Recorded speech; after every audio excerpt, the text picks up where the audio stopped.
சந்தேகம் வந்திருக்காது இல்ல? ஏய், ஓவர் ஆக்டிங் பண்ணதுனால சுத்தமா வந்திருக்காது. அப்படியா? லைட் ஆஃப் பண்ணவா? பண்ணணுமா? வேணும்.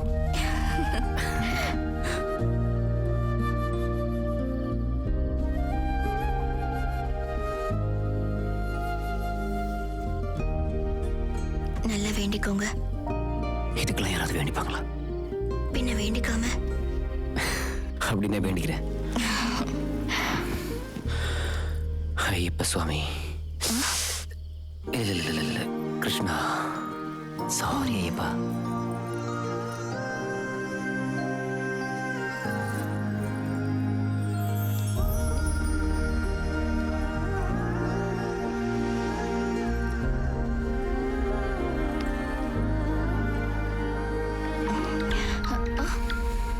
என்ன சத்தம்? ரிமைண்டர். நல்ல டைமிங். நீ இறங்கிட்ட நேரத்தில். ராஜம்மா, என்ன என்ன விஷயம்? இந்த லட்டு வாங்கிக்க. லட்டுவா? ரஃபீக்கோட மனைவிக்கு விசேஷம். கல்யாணம் ஆகி 1 மாசம் ஆச்சு இல்ல. கடவுள் செயல். இங்க பாருமா, எனக்கு தெரிஞ்ச ஒரு ஆள் இருக்காரு. அவரு குடுக்கற கயிறை கட்டுனா குழந்தை வந்துரும். அப்படியா? ஆமா, ஊர்ல எங்க அண்ணன் பொண்ணு ஆயிஷா இருக்கால்ல, அவளுக்கு எப்படி குழந்தை வந்துச்சு? அவளும் மந்திரிச்ச கயிறு கட்டிதான். நீயும் ஒரு வாட்டி அவங்கிட்ட பேசு. அவளை கூட்டிட்டு போய் அவரை பார்க்க சொல்லு. நீ சமாதானமா இரு. நான் வரேன்.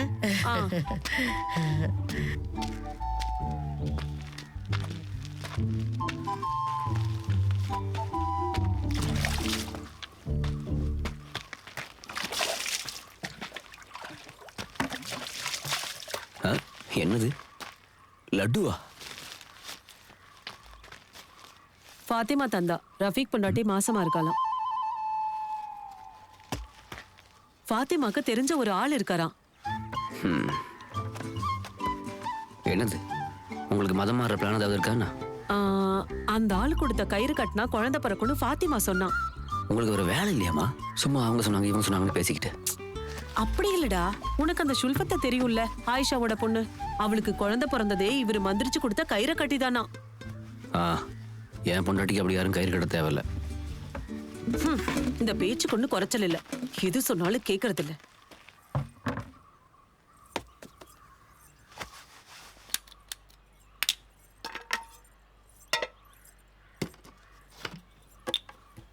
அத்தை, அத்தை, இனி கயிறு எதுவும் கட்ட வேண்டியது இருக்காது. எனக்கு பீரியட்ஸ் தள்ளி போய் 5 நாள் ஆயிடுச்சு.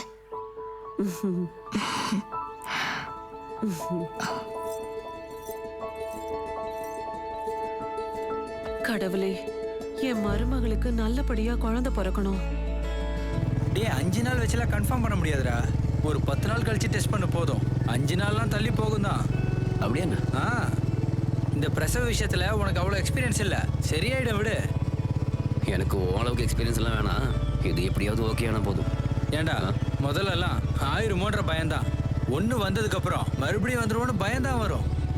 இது எதுவுமே நம்ம முடிவு பண்ற விஷயம் இல்லடா. 2 பேர் சொல்றாங்க 10 நாள் கழிச்சுதான் கன்ஃபார்ம் பண்ண முடியும்னு. ஆனா எனக்கு நம்பிக்கை இருக்கு, என் வேண்டுதல கடவுள் ஏத்துக்கிட்டாருன்னு. நல்லா பார்க்க வேண்டிய நேரம் தான் இது. கொஞ்ச நாள் அவளுக்கு எந்த வேலையும் கொடுத்துடாத. ஆமா ஆமா. பக்கத்து வீட்டுல இருக்கிற சுலோச்சனாவுக்கு 2 தடவை கரு கலைஞ்சு போச்சு, சரியா பார்க்காதனால. அப்ப நான் வீட்டுக்கு போறேன். அவ ஏதாவது வேலை பார்த்துட்டு இருக்க போறா. நீ போயிட்டு வா. சரி. என்னடி சொல்ற? ஷாலினி, நீ ஒன்னும் பண்ண வேண்டாம், நான் பாத்துக்கிறேன். ஐயோ அத்தை, நான் பண்ணிக்கிறேன். வேண்டாம், இந்த டைம்ல நீ ரெஸ்ட் எடுக்கணும். போய் படுத்துக்கோ, போய் படுத்துக்கோ.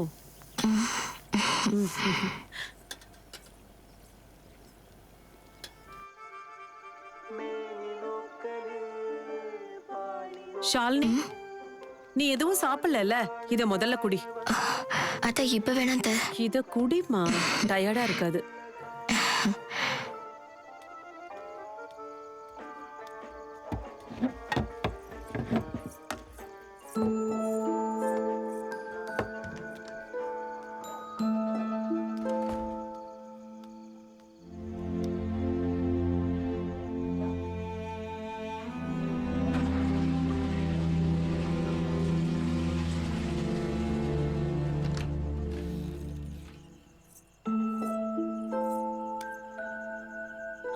என்னாச்சு ஷாலினி?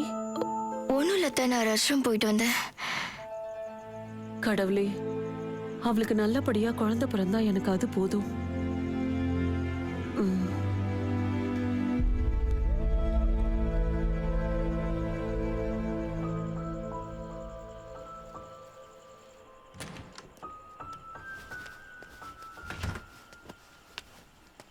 என்ன உடம்புக்கு ஏதாவது முடியலையா?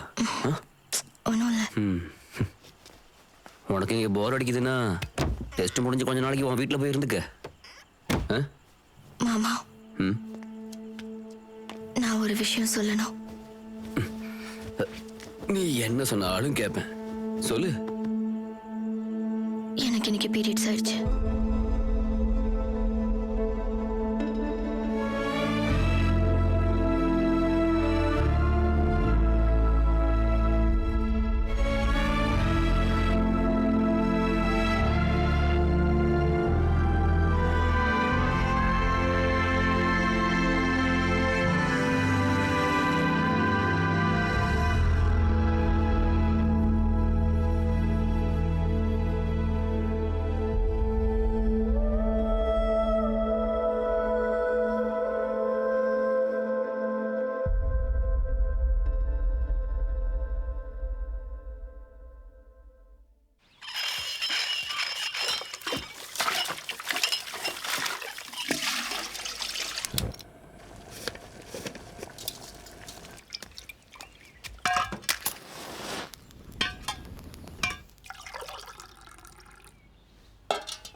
அத்தை,